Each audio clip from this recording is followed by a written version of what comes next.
안녕하세요 중고등부 친구들. 6월 27일 보배교회 중고등부 예배를 시작하도록 하겠습니다. 우리 함께 사도신경으로 예배 시작할게요. 전능하사 천지를 만드신 하나님 아버지를 내가 믿사오며 그 외아들 우리 주 예수 그리스도를 믿사오니 이는 성령으로 잉태하사 동정녀 마리아에게 나시고 본디오 빌라도에게 고난을 받으사 십자가에 못 박혀 죽으시고 장사한 지 사흘 만에 죽은 자 가운데서 다시 살아나시며 하늘에 오르사 전능하신 하나님 우편에 앉아 계시다가 저리로서 산자와 죽은 자를 심판하러 오시리라. 성령을 믿사오며 거룩한 공예와 성도가 서로 교통하는 것과 죄를 사하여 주는 것과 영원히 사는 것과 몸이 다시 사는 것을 믿사옵나이다. 아멘. 우리 함께 찬양하도록 하겠습니다. 주가 일하시는 함께 찬양했습니다.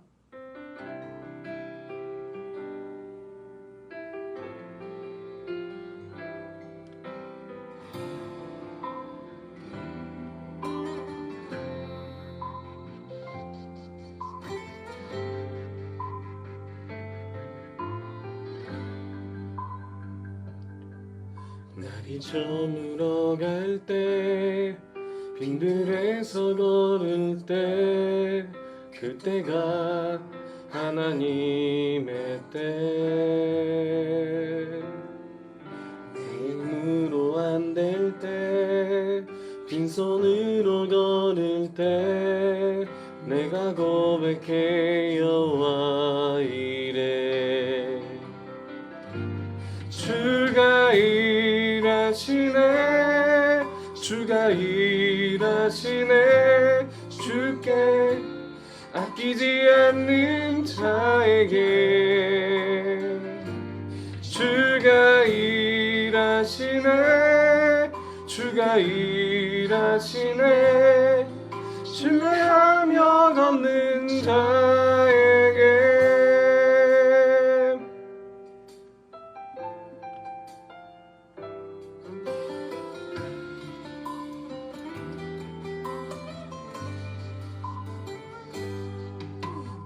모인 이곳에 주님 함께 계시네 누리네 아버지 은혜 떡과 물고기 내 모든 걸 드릴 때 모두 고백해 여호와 이래 주가 일하시네 주가 일하시네 주께 아끼지 않는 자에게 주가 일하시네 주가 일하시네 신뢰하며 걷는 자에게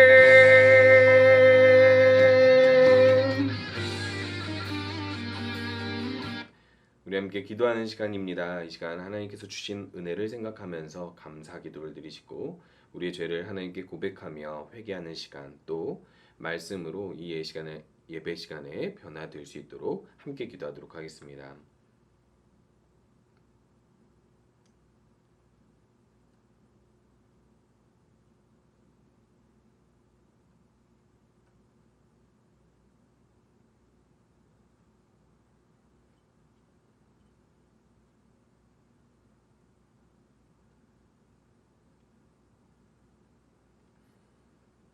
예수님의 이름으로 기도합니다. 아멘. 우리 함께 성경 말씀 보도록 하겠습니다. 오늘은 출애굽기 6장, 7장 두 구절씩 6, 7절, 4, 5절 함께 보도록 하겠습니다. 출애굽기 6장 6절에서 7절 읽은 다음에 7장 4절에서 5절을 읽도록 하겠습니다. 그러므로 이스라엘 자손에게 말하기를 나는 여호와라 내가 애굽 사람의 무거운 짐 밑에서 너희를 빼내며 그들의 노역에서 너희를 건지며 편팔과 여러 큰 심판들로서 너희를 속량하며 너희를 내 백성으로 삼고 나는 너희의 하나님이 되리니 나는 애굽 사람의 무거운 짐 밑에서 너희를 빼낸 너희의 하나님 여호와인 줄 너희가 알지라. 7장 4절에서 5절입니다.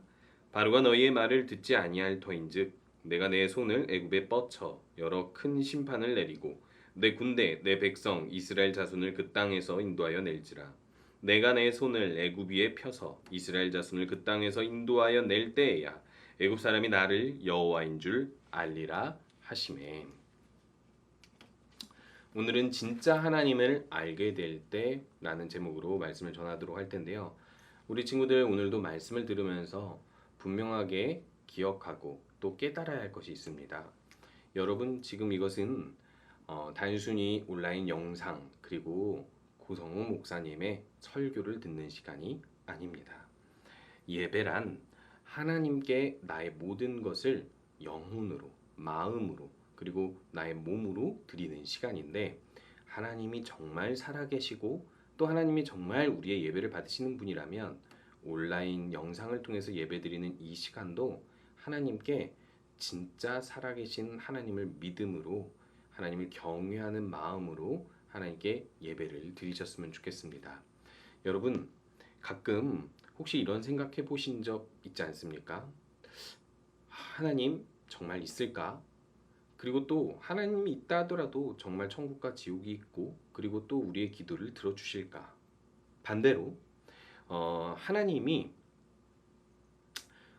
평소에 잘 하나님에 대해서 생각해 본 적이 없다가 어느 날 갑자기 진짜 하나님이 성경대로 계시다면 내 모든 것을 다 보고 계시다면 내 마음의 중심 다 아시고 내가 정말 하나님을 만나게 된다면 큰일 나겠다. 이런 생각을 한 적 혹시 없으십니까? 저는 초등학교 6학년 때 이 생각을 처음 하게 되었어요. 우주라는 것을 알게 되면서 우주라는 곳에 사람이 나가면 어떨까? 정말 이 지구에 살면서 너무나도 작은 존재인데도 어, 우주에 나가면 어떻게 살 수 없는 존재라는 엄청 작은 존재라는 것을 느끼면서 그렇다면 우주를 만드시고 지구를 만드시고 나를 만드신 하나님은 얼마나 클까? 내가 저 우주가 크고 두렵다라는 것을 느끼는 것보다 더 하나님이 크시다면 정말 하나님이 얼마나 나에게 큰 존재일까라는 두려움을 가지게 됐어요. 그때부터 성경을 제대로 보고 기도를 제대로 하고 믿음 생활을 제대로 하기 시작했던 것 같습니다. 우리 친구들 오늘 말씀을 통해서 진짜 하나님이 살아계시다면 우리가 어떻게 살아야 하는지를 분명하게 돌아봤으면 좋겠어요. 자, 우리 여기 한번 보도록 할게요. 2020년 7월에 있었던 사건입니다. 딱 1년이 됐죠. 이때는요, 여러분 기억하실지 모르겠지만 코로나에 대해서 여러 가지 의견들이 많았습니다. 뭐 코로나 병이 진짜 있냐 없냐, 뭐 나라의 음모다 아니다, 아니면 너무 과하다, 과한 대책이다, 뭐 여러 가지 의견이 있었는데 제가 생각했을 때는 아무래도 팬데믹이라는 세계적 유행 전염병이 있다라는 사실을 처음 경험해 보니까 잘 믿지 못했던 것 같아요. 그래서 미국의 이 젊은이들이 한 번은 이런 걸 했다고 합니다. 코로나에 걸린 사람을 코로나 파티를 열어가지고 초청을 해서 가장 먼저 걸린 사람에게 상금을 주는 아주 위험한 장난이고 위험한 파티죠. 뭐 미국 사람이니까 그럴 수 있나? 우리들은 그렇게 생각할 수도 있지만 물론 우리나라에서도 법적으로 제재가 없었다면 이런 것이 있었을 수도 있습니다. 그런데 이 사람들이 왜 그렇게 그 파티를 열었는지는 저도 잘 모르겠어요. 실제로 이 파티에서 코로나에 걸린 사람이 8명이라고 하는데 그 중에 한 명이 죽었습니다. 30대 남성이었는데 이 30대 남성이 죽기 전에 이런 말을 했다고 합니다. 자신은 코로나 바이러스가 진짜인 줄 몰랐다. 가짜인 줄 알았다라고 이야기를 하면서 만약에 혹여나 코로나라는 병이 있다 하더라도 그 정도의 유행 전염병은 내가 앓고 지나갈 정도로 잘 이겨낼 수 있을 정도 난 건강하다 믿었는데 실수한 것 같다라고 유언을 하고 죽었다고 합니다. 여러분 참 세상을 떠난 사람에게는 안타깝지만 너무 허무하지 않습니까? 사람의 죽음은 이렇게 허무하게 찾아옵니다. 가짜인 줄 알았는데, 후회한다. 실수한 것 같다. 이 말밖에 남기고 죽을 수밖에 없는 이 인간의 존재 다시 생각해 봐야 되겠죠. 진지하게 살아야 할 것입니다. 그런데 반대로 이 사진이 뭐냐면 요즘에 이제 있었던 일들 중 하나인데 2021년 2월에 이런 사건이 있었다고 합니다.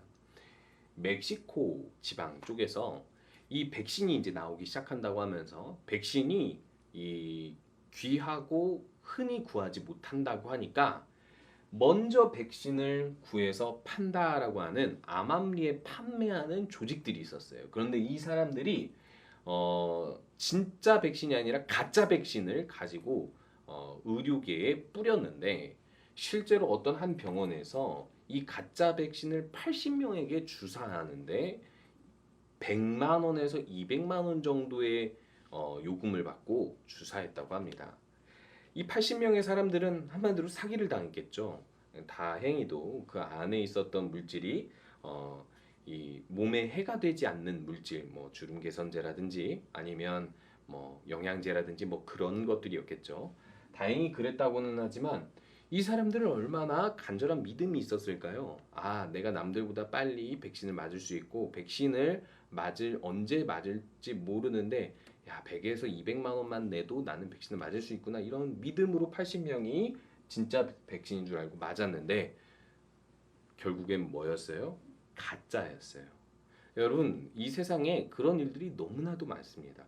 가짜인 줄 알았는데 진짜여서 피해를 당하거나 진짜인 줄 알았는데 가짜여서 피해를 당하는 경우가 참 많아요. 그런데요, 여러분 제가 서론에서 이야기한 것처럼 하나님을 분명히 진짜 살아계신 하나님인데도 불구하고 사람들이 가짜인 줄 알았다고 하다가 멸망하게 되는 경우가 있고 또 반대로 하나님이 아닌 신들을 진짜인 줄 알았다가 가짜라는 것을 모르고 진짜인 줄 알았다가 큰 심판을 당하게 되는 경우가 성경에서 많이 등장하고 있습니다. 특별히 오늘 말씀 저번 주에 이어서 보는 것은 애굽에서 하나님께서 10가지 재앙을 통하여 이 모세를 통해서 이스라엘 백성들을 그곳에서 해방시키시는데 그 과정을 통해서 하나님이 얼마나 참 하나님 여호와이신지를 보여주는 것을 살펴보려고 해요. 애굽의 10가지 재앙 혹시 들어봤을지 모르겠습니다. 이 10가지 재앙을 통해서 애굽 사람들에게나 이스라엘 사람들에게나 하나님이 진짜 하나님이라는 것을 유일한 하나님이라는 것을 분명하게 증명해 주었는데요. 애굽은요. 지금은 이집트가 큰 어떤 국가는 아니지만 여러분들이 알다시피 고대 4대 문명이 있었습니다. 이 4대 문명은 강을 중심으로 형성하고 있고 평지예요. 그런데 이제 이 애굽이라는 나라는 이 당시에 이스라엘이 노예했던 당시에 세계에서 제일 큰 군사력도 강하고 그리고 또 부유한 농경 사회이자 그리고 전쟁을 잘하는 나라였습니다. 그러면 이 애굽의 힘의 근원은 무엇일까요? 애굽은요. 한 180에서 200개의 부족들이 모여서 형성된 큰 국가입니다. 왜 그러하냐면 옛날에 사람들은 정착해서 물이 많은 곳에서 농사를 지으면서 살았는데 옛날에는 지금 같은 큰 국가 개념이 많이 없었고 부족 개념으로 나눠서 살다 보니 전쟁이 많았어요. 남의 것을 빼앗고 사냥하고 뭐 그런 일들이 많았던 것이죠. 그래서 부족들끼리 모여서 연합군을 만듭니다. 그러니까 연합해서 도시를 만듭니다. 그러려면 모여서 살 수 있으려면 조건이 두 가지가 있는데 큰 땅에 평지여야 되고 두 번째가 물이 풍족해야 됩니다. 많은 사람들이 모여 살 수 있을 정도로. 그래서 사람들이 전쟁하고 빼앗고 그러다가 힘을 키워서 연합군을 만들어서 큰 나라를 만드는데 이 나라가 너무나도 크기 때문에 그 군사력과 그 나라가 가지고 있는 여러 자원들 이런 것들이 강력해지면서 4대 문명을 만들고 그 나라들이 점점 영토를 확장해 가면서 이 역사가 형성이 되었던 거예요. 자, 그러면 애굽은 어떤 힘을 가지고 있었던 나라였을까요? 사람들은요, 단순히 군사력만 강하다고 되는 것이 아닙니다. 우리 알잖아요. 북한이 군사력은 상당히 강하지만 그 외 경제적인 것들이 뒷받침되지 못하잖아요. 문화생활이라든지 그런 것처럼 이 모든 나라가 잘 되려면 군사력만 강하면 안 되고 뭐가 있어야 되냐면 의식주, 이 먹는 문제가 풍요롭게 잘 해결되어야만 합니다. 생명의 문제죠. 자, 그래서 애굽의 힘의 근원이 무엇이냐? 제가 앞에서 이야기했던 것처럼 나일강입니다. 이 나일강이 계속해서 물이 풍족하게 있기 때문에 그 많은 사람들이 그곳에서 농사를 지어도 풍족하게 농작물들을 얻어 먹을 수 있는 것이죠. 나일강뿐만 아니라 그 밖에 나일강을 기반으로 농작물 그리고 가축들 이 모든 것들을 얻는 것이 이 애굽의 힘의 근원이었고 더더군다나 애굽이 농사를 지으면 달고 큰 과일이 열리게 되고 그리고 자주 수확을 할 수 있게 되는데 그 이유가 또한 뜨거운 햇빛, 태양의 열, 그 힘 때문이기도 했습니다.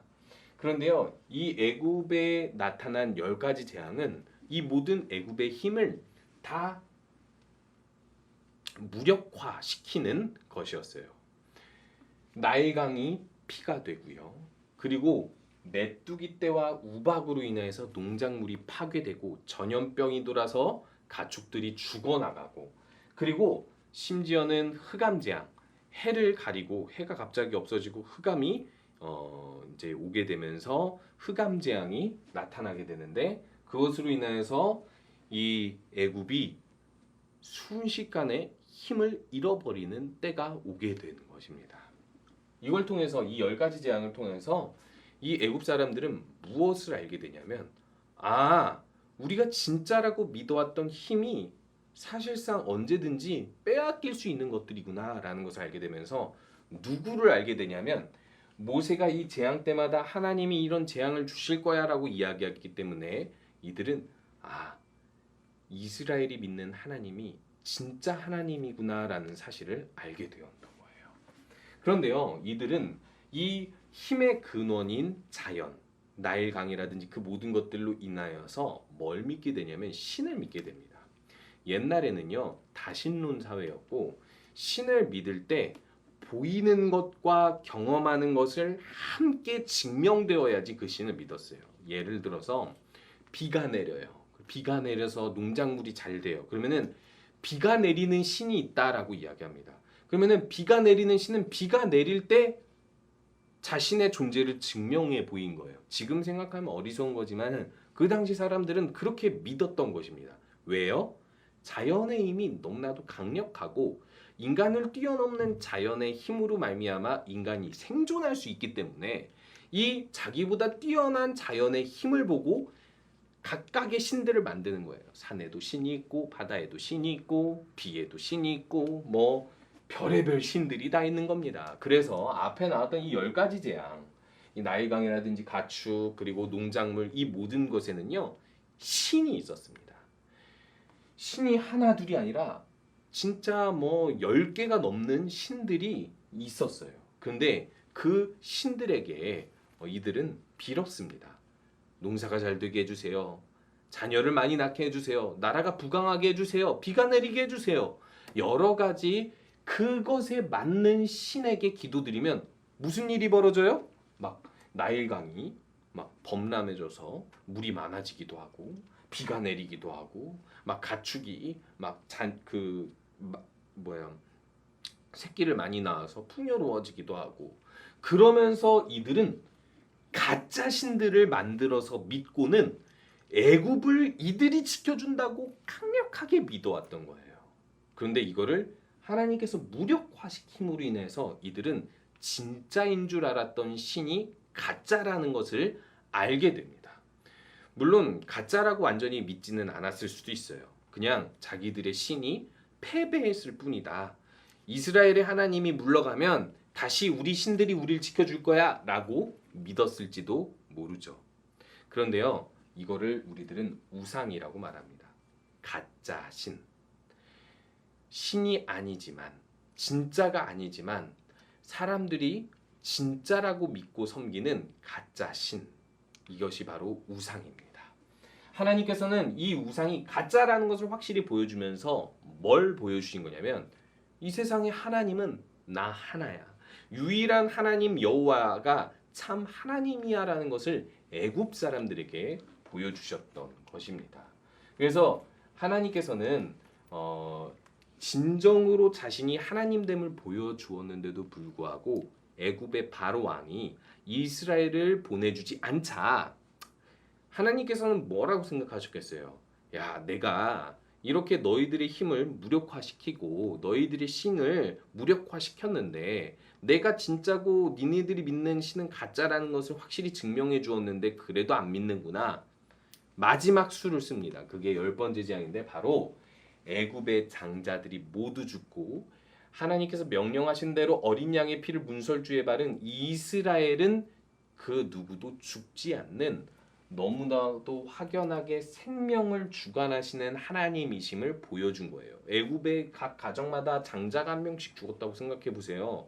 만약에 애굽에 살았던 사람들이 1억 명이라고 생각을 하고 거기에 가정이 예를 들어 뭐 500만 가정이 있다고 생각해 봅시다. 그런데 500만 명이 죽었다는 얘기예요. 장자가 다 죽었으니까. 근데 그게 하루아침에 이유도 없이.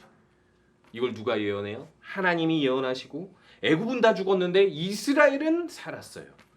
이걸 통해서 뭘 알게 됩니까? 생명과 죽음의 주관자가 우리가 섬기는 이스라엘의 하나님이라는 것을 먼저 이스라엘에게 알려주시는 것입니다. 그래서 너희를 내 백성으로 삼고 나는 너희 하나님이 되리니 나는 애굽 사람의 무거운 짐 밑에서 너희를 빼낸 너희 하나님 여호와인 줄을 너희가 알지라라고 말씀하고 있는 것입니다. 여러분 분명히 기억해둬야 할 사실이 있어요. 이스라엘 사람들은 10가지 재앙 중 3번째 재앙부터 이 땅이 구별돼서 재앙을 당하지 않았습니다. 애굽 사람들과 구별되어서 재앙당하지 않았다라는 것을 통해 이 이스라엘 사람들은 알게 되는 거죠. 우리 하나님이 우리를 지켜주시고 적들을 공격하시는구나. 무력화시키는구나. 아, 우리 하나님이 진짜라는 것을 알게 되는 거죠. 근데 결국 10번째 재앙, 생명의 주관자 되신 하나님을 증명해 줌으로 인하여서 사람들은 그제서야 믿게 되는 거예요. 아, 생명의 주관자는 이스라엘의 하나님이구나. 애굽의 모든 이들을 죽일 수 있구나. 장자를 죽였는데 이제 여기서 말 안 들으면 우리가 다 죽겠구나. 라는 생각으로 항복을 하게 되는 것입니다. 그래서 하나님께서 내가 내 손을 애굽 위에 펴서 이스라엘 자손을 그 땅에서 인도하여 낼 때야 애굽 사람이 나를 여호와인 줄 알리라. 이스라엘 하나님, 이스라엘만이 아니라 애굽 사람들이 하나님이 참 여호와인 줄 알게 돼서 이스라엘을 보내주게 된다라는 것입니다. 그런데 여기서 중요한 사실이 있어요. 그러면은 애굽 사람들은 이제 하나님을 섬기겠네요. 하나님을 믿고 하나님을 따라 이스라엘과 함께 살겠네요. 그렇지 않습니다. 여러분 여기서 중요한 사실은 믿음은 하나님을 왕으로 섬기고 하나님을 따라가는 거예요. 하나님의 요구에 따라가는 것입니다. 하나님의 말씀을 따라가는 것입니다. 그런데요. 하나님이 하나님 되심을 진짜 유일한 하나님이라는 것은 이 세상의 모든 신들은 가짜고 하나님만이 진짜라는 것을 보여주었는데도 불구하고 생명의 주관자이신 하나님을 알매도 불구하고 애굽 사람들은 이스라엘을 보내지만 자기들은 하나님을 섬기거나 하나님을 따라가거나 하나님을 믿지는 않습니다. 왜 그럴까요? 이것이 그저 다신론 사회에서 그저 하나님이 여러 신들 중 강한 신 정도로만 생각하고 유일한 하나님으로서 하나님을 믿어야지 자신들에게 진정한 복이 있다라는 사실을 인정하지 못했던 거예요. 여러분 혹시 우리들의 믿음도 그러한 믿음이 아닌지를 돌아봐야만 합니다. 우리가 하나님 믿는다고 하죠. 하나님이 이 세상을 창조하셨고 하나님께서 우리의 기도를 들어주신다고 하죠. 그런데요. 평소에 하나님이 진짜 살아계셔서 하나님이 어떤 생각을 가지고 우리들에게 선을 베푸실 수도 있고 또 우리에게 재앙을 허용하실 수도 있다라는 생명의 주관자라는 사실을 기억하고 사십니까? 우리가 당장 죽으면 하나님을 눈앞에서 보고 하나님이 우리를 심판하실 수 있는 분이라는 진짜 하나님을 온전히 믿고 아 내가 내 인생의 주인이 아니라 나의 인생을 나의 영혼을 구원해 주신 하나님만이 주인이니까 내가 가진 소유, 내가 가진 능력으로 내가 가진 시간을 가지고 내 인생을 그저 나 잘되기 위해서 나를 위해서 살 것이 아니라 하나님을 위해서 살아야 되겠다. 혹시 그렇게 생각하면서 믿음을 가지고 계십니까? 그러시다면 여러분들은 진짜 하나님을 두려워하고 경외하며 사랑하는 마음으로 오늘 이 예배를 드리고 있을 거예요. 여러분 가끔 전도를 하다 보면 이 중고등부 아이들이 이런 이야기를 할 때가 있어요. 저 교회 안 다녀요. 교회 왜 안 다녀? 하나님 안 믿니? 그러면은 하나님은 믿어요. 그러는 거예요. 그래서 그럼 하나님 믿는데 왜 교회를 안 다니니? 그러니까 뭐 교회 안 다녀도 나중에 교회 다니면 될 것 같고, 그리고 하나님은 뭐 있을 수밖에 없잖아요. 전 하나님이 있다고는 믿는데 뭐 교회 다니기 귀찮아요. 잘 모르겠어요. 뭐 이러는 거예요. 일관성이 없는 겁니다. 왜 일관성이 없죠? 여러분, 하나님을 믿는데요. 하나님이 진짜 있대요. 그러면은 하나님은 분명히 신으로서 우리보다 더 뛰어난 능력을 가지고 분명히 심판하실 수 있는 분인 거잖아요. 그런데요, 교회 안 가도 돼요? 예배 안 드려도 돼요? 그냥 내가 하나님이 있다는 거 믿으니까 난 하나님 믿는다고 말만 하고 그냥 교회 안 가면 하나님께서 우리 구원해 주신대요? 여러분, 하나님은 잘못 알고 있는 것입니다. 하나님은 그 누구에게도 가볍게 여김을 받는 분이 아니라고 성경 말씀에 말씀하고 있어요. 여러분, 예수님을 많은 사람들이 실존했던 사람으로 믿습니다. 역사가 부정하지 못하죠. 그런데요, 예수님을 하나님의 아들로 사람들이 잘 믿지 않아요. 하나님의 아들이고 이분의 십자가에서의 죽음과 부활이 우리들의 죄를 용서해서 우리들을 영원히 살게 할 수 있는 능력의 사건이라는 것을 사람들이 믿지 않는다라는 것입니다. 자, 그러면은 믿지 않는 사람들과 믿는 사람들의 차이가 무엇일까요? 믿지 않는 사람들은 그냥 예수님이 사람이고 하나님의 아들이 아니고 예수님이 십자가에서 죽으신 것과 부활하신 것은 나랑 아무 상관이 없는 그냥 위인이야 일 뿐인 거예요. 그냥 알긴 아는데 나한테 아무 영향이 없어. 그냥 예수님을 섬기며 교회 다니며 예수님을 위해 살지 않아요. 이게 믿음 없는 사람들입니다. 근데 믿음 있는 사람들은요, 예수님이 날 위해 죽으셨고 내 죄를 사해 주셨고 내게 영생을 주실 수 있는 분이기 때문에 이 땅에 인간으로 와서 하나님의 아들이심을 증명해 보이셨기 때문에 예수님의 그 구원을 받아들이고 예수님을 주인으로 삼고 살지 않으면 나는 참 믿음을 가진 사람이 아니구나라는 것을 깨달을 수밖에 없는 거예요. 여러분, 믿음 생활 똑바로 하지 않으면, 하나님을 진정으로 섬기고 경외하고 사랑하지 않으면, 여러분들 중요하게 생각해야 될 것은요, 여러분들이 진짜 하나님을 믿고 있는지를 돌아봐야 돼요. 하나님은 진짜 살아계신 유일한 신이십니다. 그분이 세상을 만드셨고 심판하실 것이며 예수님을 통해 우리를 구원해 주셨어요. 이스라엘을 구원해 주시듯이 가벼운 존재가 아닙니다. 그런 하나님을 온전한 마음으로 섬기고 하나님의 말씀을 따라 변화되는, 그렇게 하나님의 일꾼이 되는 우리 모든 친구들 되셨으면 좋겠습니다. 우리 중고등부 예배 늘 꿈실에서 10시 40분에 드리고요.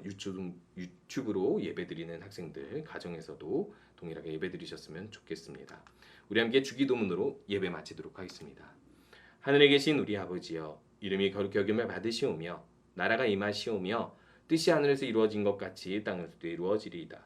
오늘 우리에게 일용할 양식을 주시옵고 우리가 우리에게 죄 지은 자를 사하여 준 것 같이 우리 죄를 사하여 주시옵고 우리를 시험에 들게 하지 마시옵고 다만 악에서 구하시옵소서. 나라와 권세와 영광이 아버지께 영원히 있사옵나이다. 아멘. 한 주간도 우리의 하나님이 진짜 유일하신 여호와 하나님이라는 것을 기억하면서 하나님을 주인으로 온전히 섬기는 우리 모든 친구들 되시기 바랍니다.